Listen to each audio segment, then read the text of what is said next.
Hey guys, it's Cassie, aka The Peculiar Poet, and welcome to Topic Tuesday, The Blame Game. Now, I'm sure the majority of you have heard the saying, when you point a finger at someone, you have three more pointing back at yourself. Now, today's topic is about all those who have been blaming Ariana Grande for Mac Miller's death. And it's not exactly about Ariana Grande per se, but it's about the larger conversation that this has sparked in a lot of people. Now, if you happen to follow me on my Instagram or my Peculiar Poet Facebook page, I made a post earlier last week. I wrote a poem with a very large caption addressing this issue, but it's still bothering me very much, and I just felt the need to elaborate, more on this topic as a whole. So, as many of you know, Mac Miller unfortunately passed away recently, and unfortunately, as well, a lot of people have been blaming Ariana Grande for his passing. Now, before I continue, I want to reiterate that, when somebody overdoses, it is nobody's fault but their own. Unless that person put the drugs in their system themselves, well, then again, it can't be their fault. It is only the person who took those drugs' fault. Maybe they weren't intending to overdose, but when you ingest drugs of any kind, you are aware that there may be some deathly consequences. You're aware that, there may be some adverse side effects. So I just want to let it be known that that's the first issue with people blaming Ariana for Mac's death. But the second issue, this larger conversation and this narrative that has been pushed for generations, it's this idea that women have to suffer.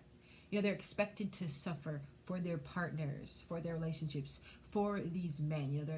They're expected to stay in these unhealthy relationships, and this has been something that has been pushed for generations. And in today's generation, in today's society, we call them the ride or die women. You know what I mean? The women who stick by their men when they're, maybe cheating or in jail or, displaying a wide array of toxic behaviors. They're considered to be a good woman, whatever that means. There's no such thing as being a good woman, but you get the point. They're again expected, we are expected to stay in these unhealthy positions to hold our men down. Now, this is not a requirement of women. You know what I mean? Like, no woman should stay or is required to stay in an unhealthy or toxic relationship simply for the betterment of her partner. Now, that is not saying that we should not be supporting our partners, men or women, in our relationships. No relationship is perfect. No relationship is going to be happy 100% of the time.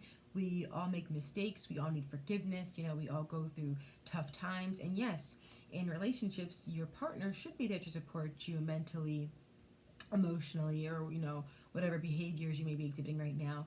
But there is a limit. Just like with anything, there is a limit.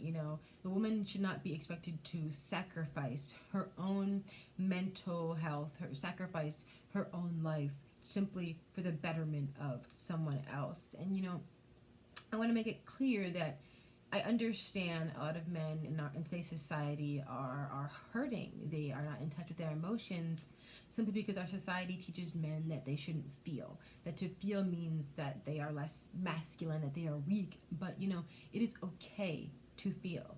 It is okay to be in touch with your emotions. To feel emotions is to be human. We cannot separate being emotional from being human beings. But please understand that while I understand a lot of men out there are broken and have a lot of these, emotionally stunted growths, that we women are not institutions for men to fix themselves. That's something that should have been taught to you. These things are things that, should have been taught to you growing up. And while I understand not all of us had the greatest upbringings or parents there to teach us the right ways, that responsibility doesn't then fall on women. There are many avenues nowadays which you can get help. There is therapy, and again, I understand that therapy isn't it's not something that is accessible to everyone, but in 2018 there's online chat groups that are free. You can ask a friend. There's just a lot of other avenues that you can take. And one of those avenues is not a woman. I mean, if a woman wants to be that person in your life, if she wants to play that role, that that is her prerogative, but it's not something you should expect of them.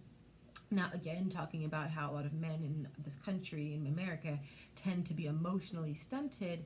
Unfortunately, when we are young and get into relationships, we're not always aware, because of these issues, we're not always, men or women, we're not always aware of some of the issues that we have that stem from our, childhood traumas or our early adolescent issues. So, and a lot of these issues only tend to come out when we get in these close, intimate relationships with somebody else, when we put ourselves on the line, when we open ourselves fully to someone else. A lot of these issues arise, but once your partner makes you aware of these things, or you on your own become aware of these things, understand that it is not that person, men or woman, it is not that person's job to fix you.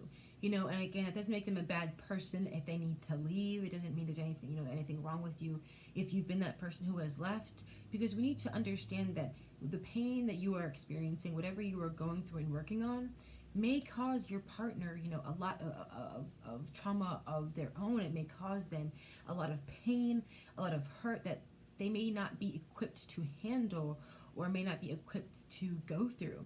They may choose to stay in your life as a friend, as someone you can reach out to if you need help, but they may choose not to be in a position that leaves them as open, that leaves them as vulnerable and open to experiencing more pain and more hurt.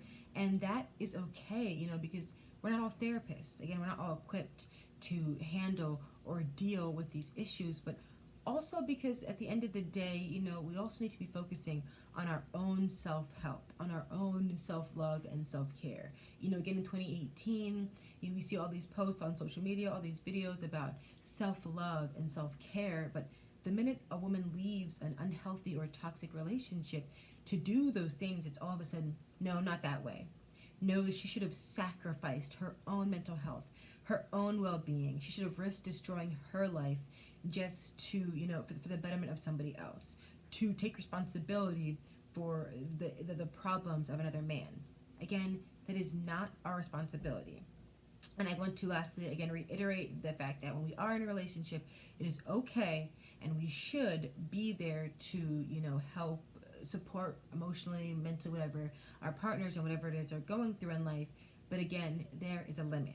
Now, in my on my Instagram post, which is also on my Facebook page, I wrote a quote in the caption that reads, "You can't stay on a sinking ship and expect to not eventually drown." If we stay in these unhealthy relationships, their behaviors might not start to affect, or they may not start to rub off on us. We might not start to exhibit the same type of behaviors, but eventually they're going to drag us down as well. I mean, there's a chance they won't, but there is a much higher chance that we're going to end up going down with the ship. We're going to end up underwater with them. So again, it is okay, it is 100% okay and acceptable to get off the ship and to save yourself. Again, like I said, you can still be there for that person, but not in such a position where you are open to experiencing so much pain and trauma and so much detriment in your own life. And for all of you who are still trying to blame Ariana Grande for Mac Miller's death, or who do this in any other aspect of your life, understand that responsibility falls on nobody else but the individual. And another thing I wanted to point out, one of the biggest issues I had with this, on top of everything else, was the number of women who were agreeing with this. And just seeing that internalized misogyny, just seeing those messages that we women have heard since we were younger, the songs "Stand By Your Man," just all the different types of music that reiterate this narrative, quotes, movies. It broke my heart to see this playing out in the real world. And I want you guys to know that if you are in a relationship like that, where you feel trapped, or you feel like you need to sacrifice yourself for your partner, you don't. It is okay to leave. It does not make you a bad person, and it is not your fault. That's all I have for you guys today. If you like this video, don't forget to give it a thumbs up. If you're watching this on Facebook, don't forget to follow. If you're watching this on YouTube, don't forget to subscribe. And if you'd like to read the poem I posted on my Instagram, the link to my Instagram is in the description. But I hope you guys have a happy Tuesday.